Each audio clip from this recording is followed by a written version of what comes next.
dia. Bom dia, olá. Vamos conversar? Então, vamos lá. Então, hoje o nosso mote é Missão Comunicar na Demência.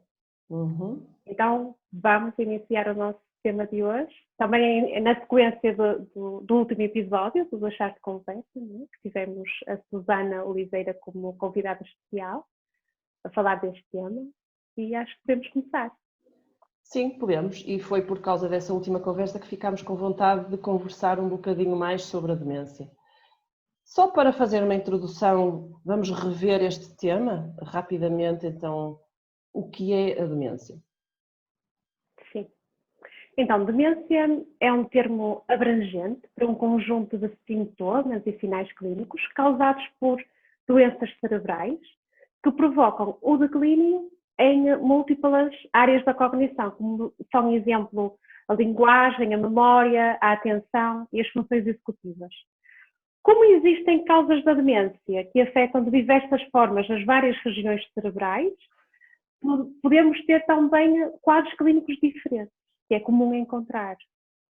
E hoje, dentro das causas mais comuns, nós gostaríamos de destacar o Alzheimer, a doença de Alzheimer, em alguns casos a doença de Parkinson e algumas características da afasia progressiva primária, porque realmente são alguns casos que nos aparecem com mais frequência à consulta, não é? Às nossas consultas, para avaliação e intervenção.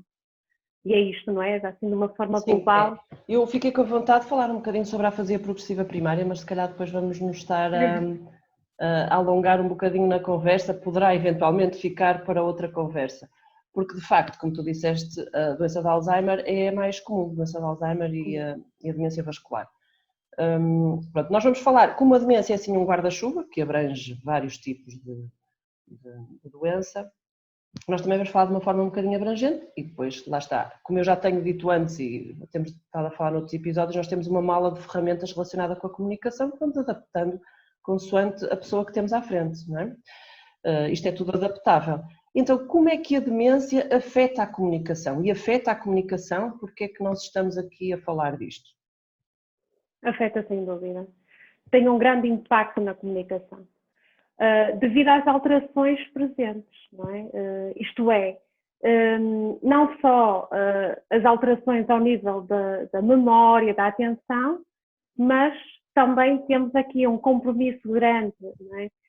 Das áreas cognitivas com um grande impacto na linguagem. Temos também alterações de comportamento, da personalidade, alguma desorientação espacial, temporal, não é? Alguns comportamentos desajustados. Portanto, todas estas características vão influenciar consideravelmente a comunicação, que por vezes fica restrita ao nível do número de interlocutores e também repetitiva por vezes ao nível do tema de conversa. Portanto, tem realmente um grande impacto na comunicação. Sim, tu falaste aí no comportamento, depois o comportamento pode ser causa ou consequência, porque há demências que trazem diretamente alterações no comportamento, por exemplo as demências frontotemporais, não é? Que são outro tipo de demências, ou o comportamento pode ficar alterado por causa destas dificuldades que estiveste a referir, não é? O que é que causa o quê? Nem sempre é muito fácil de perceber. Contudo, nós podemos ter determinado tipo de comportamentos para diminuir a irritação, a frustração e as dificuldades que surgem relacionadas com isso. Pois o nosso cérebro é uma série de caminhos, não é? De cruzamentos e de entroncamentos. Esta rede de neurónios fica afetada pela demência. Então, de vez em quando há aqui acidentes, ou enganamos no caminho, não conseguimos encontrar a palavra certa, ou há trocas e uma série de falhas na interpretação também do que os outros dizem. Queres só dizer assim brevemente que sinais mais específicos é que nós podemos encontrar relativamente aos problemas de comunicação e de linguagem? Posso referir alguns. Alguns, sim. Temos aqui dificuldades de nomeação, não é? Principalmente sobre os objetos e os seus nomes. Queres dizer o que é nomeação para quem não conseguir perceber logo à primeira? Exatamente, a capacidade de dizer um nome sobre algo, não é? O nome de um objeto, o nome de um animal, o nome de um país, não é? O nome de algo. Portanto, há aqui uma perda da informação, não é? Semântica, digamos assim. Tornam-se também um pouquinho repetitivos, esquecem-se daquilo que ouvem ou que leem, têm um discurso mais fragmentado, com lacunas ao nível da coerência, alguns circunlóquios, depois a perseveração ali em alguns conteúdos ou em algumas palavras. Assim, de uma forma... Como te pedi para explicar o que era nomeação, circunlóquios e perseveração pode ser ainda mais difícil de perceber. Queres também só rapidamente explicar o que é? Certo. Circunlóquios, então, por vezes, quando não conseguimos ir diretamente a um tema, ou porque não sabemos o nome da palavra, ou porque não estamos a conseguir recordar, andamos ali com alguma descrição, não é? À volta do que realmente queremos dizer, para ter aqui uma representação daquilo que realmente queremos dizer de uma forma que não é concreta. A perseveração é uma insistência, não é?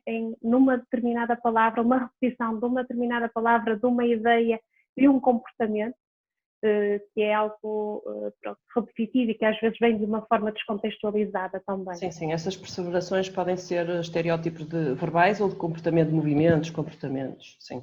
Não verbais, exatamente. Sim. Sim, e uma consequência também grande, que acho que não disseste diretamente, é falam menos, o isolamento. À medida que vão tendo cada vez mais dificuldades e a demência vai progredindo e também se calhar têm menos interlocutores, então começam a falar menos. Ok, vamos então para a nossa missão comunicar. O que é que a gente se lembrou hoje de vir para aqui dizer? Vamos iniciar a nossa missão comunicar.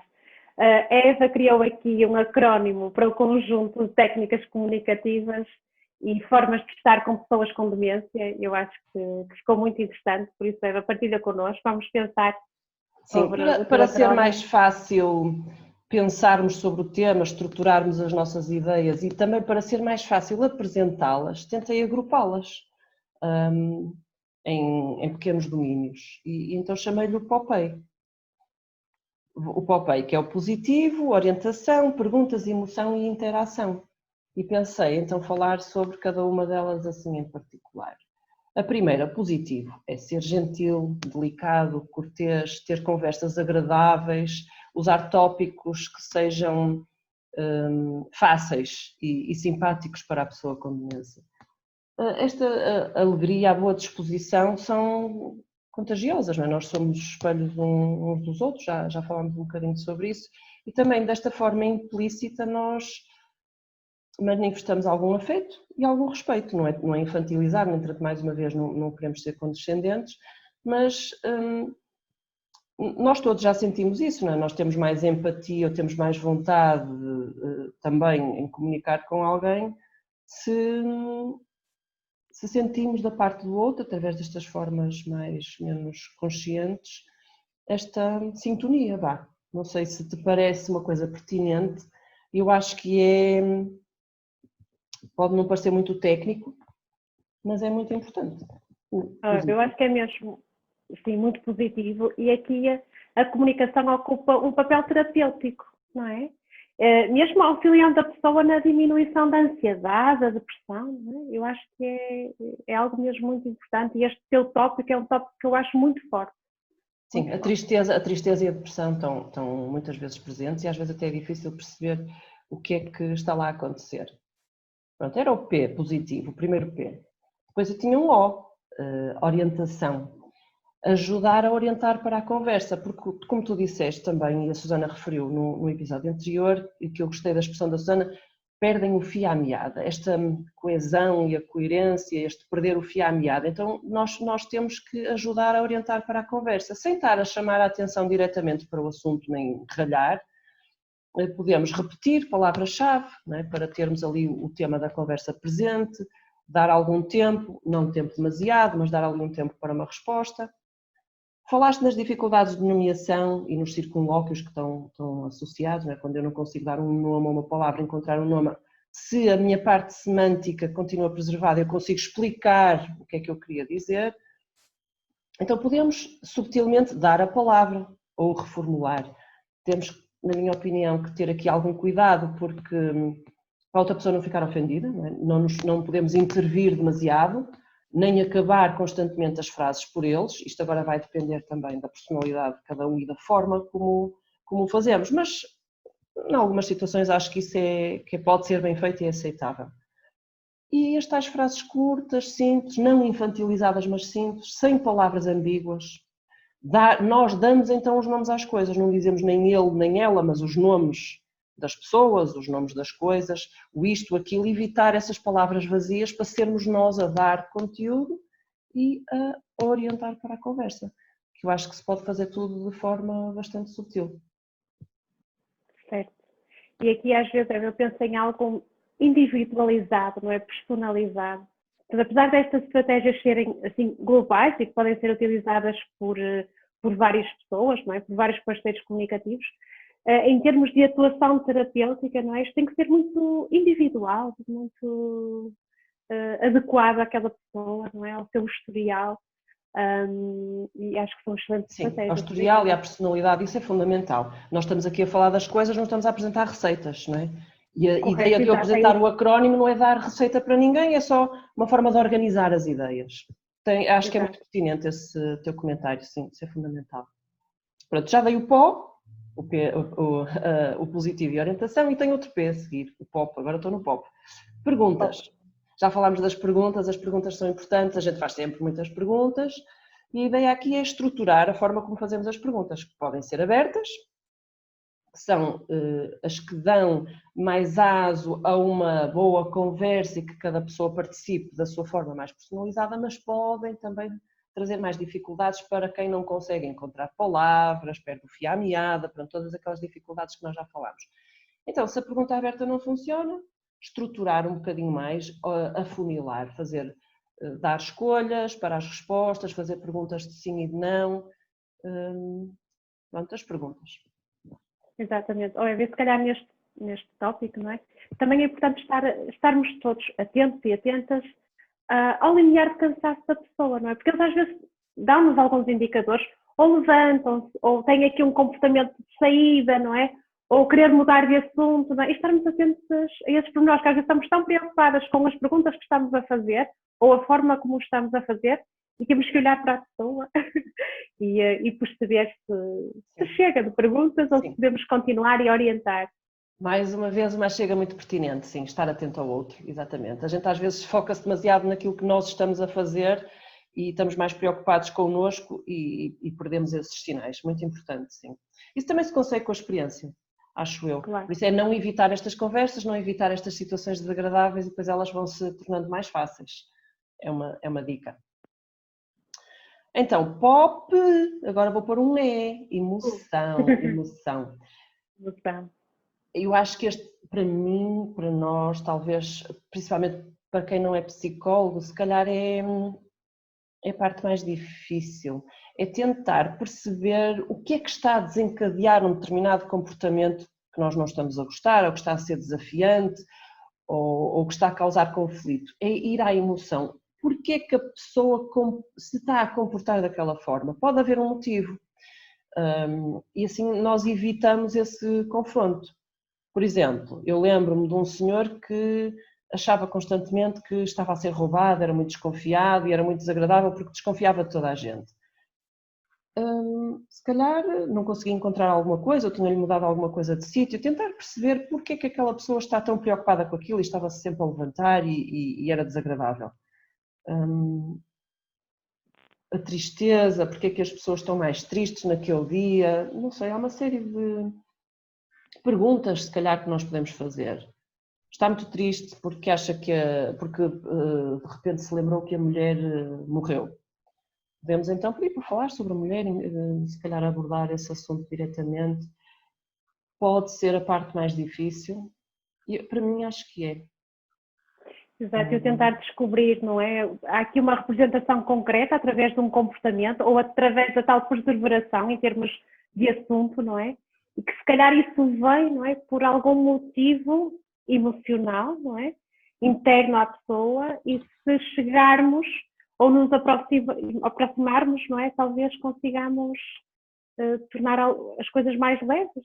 Sim, experiências prévias que as pessoas tenham tido, agradáveis ou desagradáveis, não é? Podem desencadear determinados comportamentos. Sim, o tempo que a gente dá para aquela pessoa se manifestar ou se explicar também pode ser importante. Aqui às vezes também temos que tentar perceber se é importante nós validarmos um determinado comportamento ou orientarmos para a realidade. O que é que eu quero dizer com isto? Uma e outra podem ser úteis consoante a situação. Nem sempre é necessário confrontar as pessoas com algo de errado que estão a dizer ou a fazer. Podemos validar esse comportamento e aceitar. Se aquilo está a trazer paz, tranquilidade e não causa mal nenhum, validamos aquele comportamento, não estamos a contrariar, estamos a evitar um conflito. Por outro lado, de vez em quando pode ser necessário orientar para a realidade, se a pessoa vai ter um comportamento que é mais perigoso ou se lhe está a causar tristeza, precisamos de explicar alguma coisa. Por exemplo, nesta situação eu lembro-me de um senhor que achava que a mulher já não o ia ver há muito tempo e que tinha sido abandonado pela mulher, mas a mulher já tinha morrido há algum tempo, então temos que ver que dor é que nesta situação nós queremos causar ao senhor, não é? Se ele continua a achar que foi abandonado, se o orientamos e explicamos que afinal a mulher não o abandonou. Pronto, depois percebendo que se calhar temos que explicar isto muitas vezes. Pronto, esta parte do ir à emoção que desencadeia o comportamento, acho que convém de vez em quando pelo menos tentar perceber o que é que se está a passar. Exato, acho que é mesmo muito importante essa dica, essa grande dica, não é? Sim, e porque diz.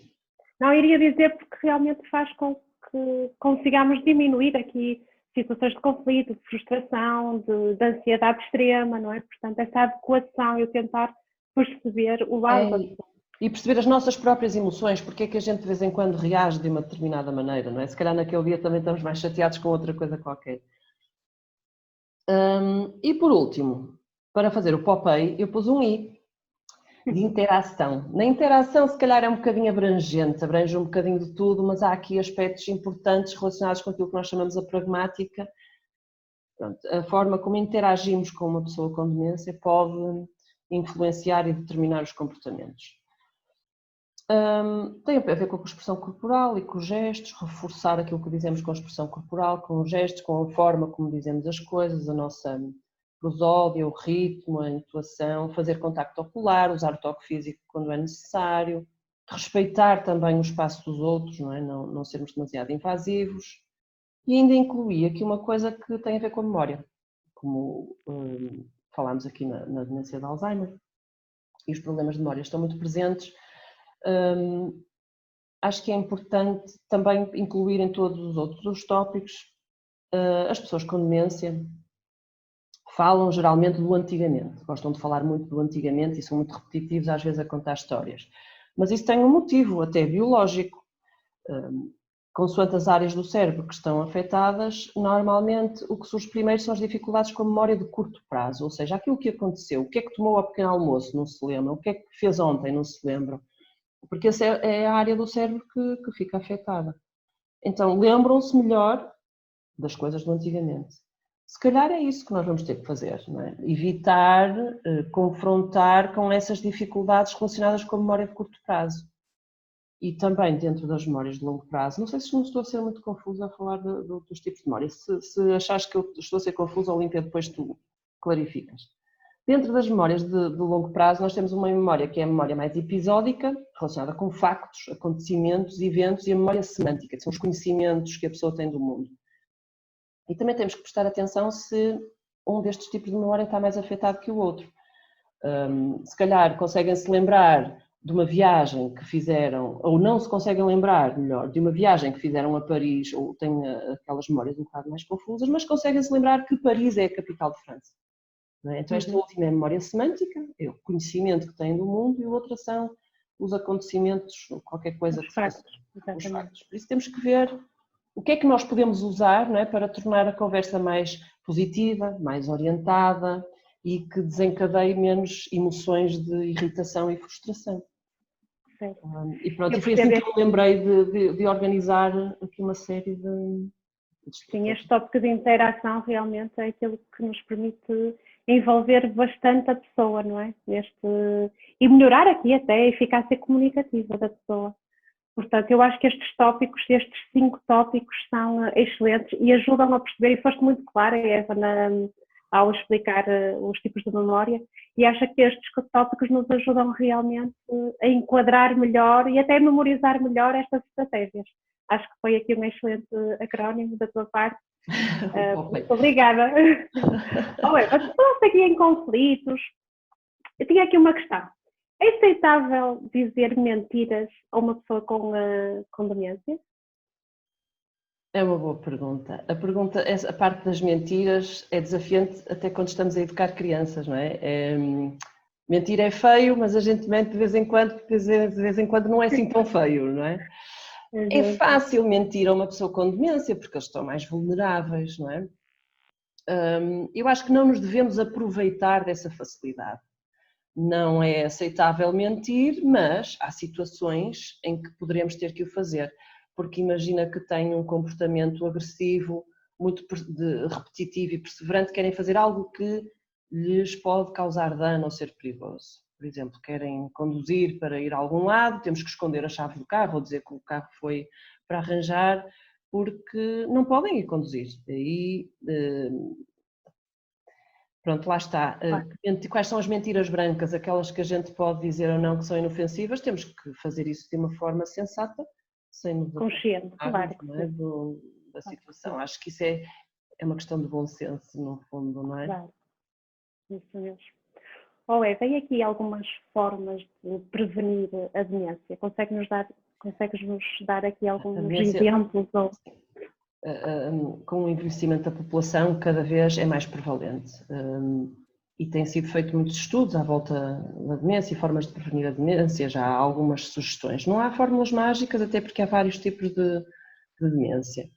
Há sim uma evidência que aponta para estilos de vida saudáveis. Isto também já começa a ser um bocado lugar comum, serve para a demência e serve para muita coisa, mas está-se a perceber que as doenças cardiovasculares, o AVC, o infarto, podem estar relacionados com a demência, e há um tipo de demência, que é a demência vascular, que está diretamente relacionado com isto. Então, o que é que eu acho? Como é que eu interpretei isto de uma forma assim mais ligeira? Cérebro e coração, afinal, estão mais relacionados do que aquilo que a gente pensa. Temos a mania de separar isto. E não é à toa que a gente atribui ao coração muitos atributos e muitas funções cerebrais. Então, vamos tomar conta do nosso coração para tomar conta do nosso cérebro. E estilos de vida saudáveis. Já começa a ser um bocado chato falar nisto, mas acho que não sendo médica, nem estudando diretamente essa parte, é a recomendação que me ocorre fazer. Claro. Eu acho que aqui uma excelente forma de terminarmos o nosso episódio, não é? Olhar mais para o coração. E também queria aqui ressaltar um bocadinho a importância da atuação, não é? Não é só informar, mas a importância de atuar. E nós, terapeutas da fala, não é? Temos aqui um lugar fundamental também nestas perturbações, não é? Mais de foro cognitivo ou comunicativo. Portanto, vamos atuar, vamos tentar atuar o melhor possível. Partilhem o nosso vídeo, se vos fizer sentido. Façam-nos chegar aqui alguns testemunhos ou a vossa experiência, né? Também aqui irá enriquecer ainda mais o nosso episódio. Deem dois dedos de conversa connosco. Isso mesmo. Porque no fundo é isso que a gente quer. Partilhar, receber, não só dar. É isso mesmo. Então, beijinhos ali, até à próxima. Beijinho.